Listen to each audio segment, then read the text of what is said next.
Hallelujah. Hallelujah. Thank you, Jesus. Praise you, Jesus. Thank you, Lord. Hallelujah. Hallelujah. तो कल हमने सीखा था कि विश्वास परमेश्वर के वचन के सुनने से और वचन के द्वारा सुनने से आता है। तो यदि आपको लगता है कि आपके पास विश्वास नहीं है, तो अब आप जानते हैं कि विश्वास आ सकता है। और वह कैसे आएगा? रोमियो का पत्र चैप्टर 10 वर्स 17 में हम पढ़ते हैं, तो विश्वास सुनने से और सुनना मसीह के वचन से होता है। इसलिए हमें इस सत्य को समझना ज़रूरी है। देखिए, हर बार जब यीशु ने लोगों को चंगाई दी, उन्होंने कभी नहीं कहा शांति से जाओ, मैंने तुम्हें चंगा किया है, या तुम्हारी प्रार्थना ने तुम्हें चंगा किया है, बल्कि उन्होंने कहा तुम्हारे विश्वास ने तुम्हें चंगा किया। इसलिए प्रार्थना करने से पहले वचन को सही ढंग से समझना चाहिए, ताकि आप अपने विश्वास को दृढ़ बना सके, मजबूत बना सके और अपना मुंह खोलकर अपने विश्वास को बोल सके। जब आप अपने विश्वास को बोलते हैं तो आपका विश्वास काम करना शुरू कर देता है और यही विश्वास परिणाम लेकर आता है। परमेश्वर अपने लिखित वचन के माध्यम से हमसे बात करता है, लेकिन जब परमेश्वर का वचन हमारे अंदर से वापस बोलता है तो इसे रहमा शब्द कहते हैं। रहमा शब्द, ग्रीक भाषा में रेमा शब्द का अर्थ है बोला गया शब्द। इसलिए वचन कहता है विश्वास सुनने से आता है और वचन के द्वारा सुनने से आता है। तो वचन के द्वारा सुनना बहुत ज़रूरी है। अब जैसे उदाहरण के लिए, जो व्यक्ति बीमार है वह डॉक्टर के पास जाता है और डॉक्टर उसे बुरी खबर देता है। यह व्यक्ति उसे एक बार सुनता है और यह उसके हृदय में इस तरह से प्रवेश करता है कि अब उसने जो सुना है वह उस पर सोचता रहता है और अब यह शब्द उसे बार बार डर और चिंता की बातें बोलना शुरू कर देता है। अब वह डॉक्टर द्वारा कहे गए शब्दों में से एक आवाज़ सुन रहा है जो उसे डर दे रहा है। उसी तरह जब आप परमेश्वर के वचन को सुनते हैं और आप उसे बार बार सुनते रहते हैं, तो अब आपको परमेश्वर के उस वचन से एक आवाज़ सुनाई देने लगेगी जो विश्वास लाएगा। जब तक शब्द नहीं बोला जाता तब तक आप इसे सुन नहीं सकते। इसलिए शब्द के द्वारा सुनने का अर्थ है परमेश्वर का वचन अब मुझसे बोल रहा है, मुझसे बातें कर रहा है और हम इसे अपने आध्यात्मिक कानों से अपने आध्यात्मिक कानों के माध्यम से सुनते हैं।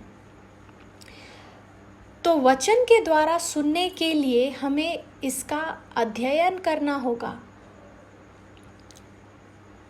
जिस तरह से एक स्टूडेंट अपने नोट्स का अध्ययन करता है, अपना स्कूल में जो वो सीखता है, जो उसे सिखाया जाता है, जो नोट्स लिखते हैं, समझते हैं, जो उसे सिखाया जाता है, वो घर आकर उन नोट्स को पढ़ता है, उसका अध्ययन करता है, उसे याद करता है, उस पर समय बिताता है। उसी तरह से हमें भी वचन के द्वारा सुनने के लिए हमें इसका अध्ययन करना होगा, उस पर समय बिताना होगा, उसे समझना होगा। और यह सिर्फ एक बार बाइबल पढ़ने से नहीं होता है। Hallelujah, hallelujah.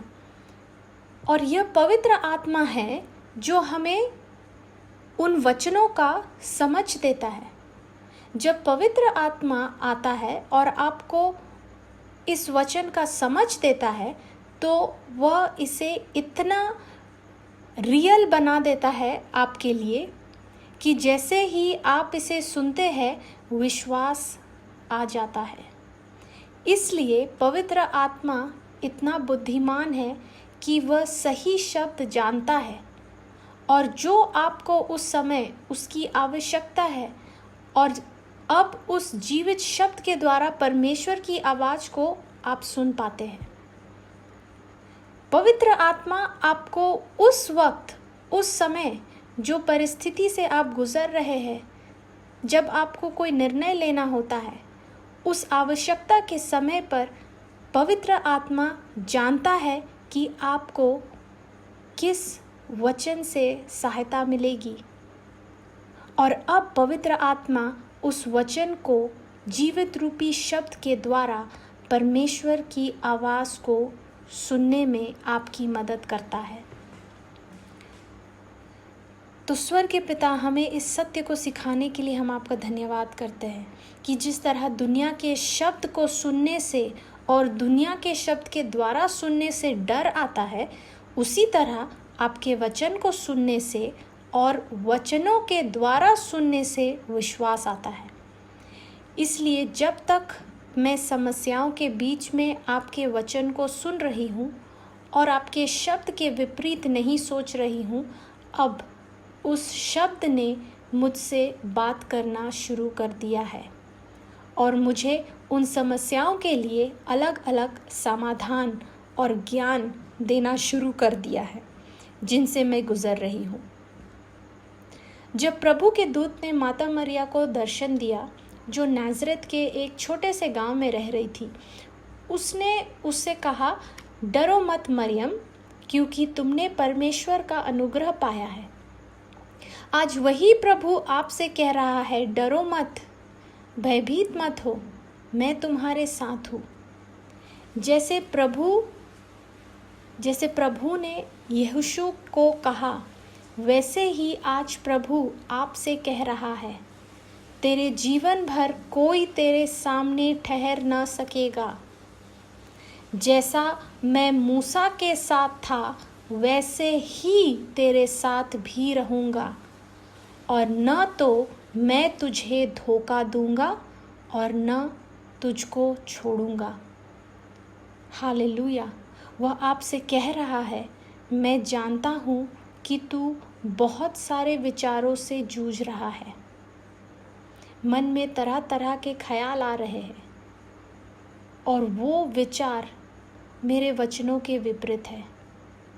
लेकिन डर मत, डर मत, मैं तुम्हारे साथ हूँ। डर मत, मैं तुम्हारे साथ हूँ। स्वर्गीय पिता, इस वचन के लिए धन्यवाद। यीशु मसीह के नाम से मैं हर डर और अविश्वास की आत्मा को फटकारती हूँ, उस पर्दा का नाश करती हूँ जो शैतान अपने झूठ के द्वारा लोगों के मन पर डालता है। यीशु मसीह के नाम से पवित्र आत्मा का अभिषेक आपके जीवन में बह रहा है। अभी इसी वक्त मन पर पड़े पर्दों को हटा दिया गया है। अविश्वास की आत्मा को आपके जीवन से हटा दिया गया है यीशु मसीह के नाम से। आपके लोग जो अभी इस वचन को सुन रहे हैं, वे ज्ञान, बुद्धि और समझ से भर गए हैं। जो भी इस वक्त मुझे सुन रहा है, मैं आपसे कह रही हूँ, इन वचनों को सुनकर जो आप अभी इस वक्त इस सत्य को सुन रहे हैं, आप बुद्धि और ज्ञान और समझ से भर गए हैं यीशु मसीह के नाम से। ठीक उसी तरह जिस तरह सैमसन शक्ति से भर गया था, इस आशीष के लिए हम आपका धन्यवाद करते हैं पिता, और इसी आशीष के द्वारा डर का आत्मा, डिप्रेशन का आत्मा आपके जीवन से चला गया है। आप उस वृक्ष के समान हैं जो बहती नदियों के किनारे लगाया गया है। किन के समान हैं आप? आप उस वृक्ष के समान हैं जो बहती नदियों के किनारे लगाया गया है और अपनी ऋतु में फलता है, अपने उचित समय में फलता है, और जिसके पत्ते कभी मुरझाते नहीं। इसलिए जो कुछ भी वह व्यक्ति करता है उसमें सफल होता है। तो इसलिए अपने आप को जानबूझकर प्रोत्साहित कीजिए, अपने मन को जानबूझकर प्रोत्साहित कीजिए, वचनों को बार बार सुनिए और अपने मुंह खोलकर अपने विश्वास को बोलना शुरू कीजिए। कहिए, मैं धन्य हूँ, मैं स्वस्थ हूँ, मैं अभिषेक से भरा हुआ हूँ, मैं बलवान हूँ, मैं चिंता मुक्त हूँ, क्योंकि परमेश्वर मेरे साथ है, यीशु मसीह के नाम से। आमीन।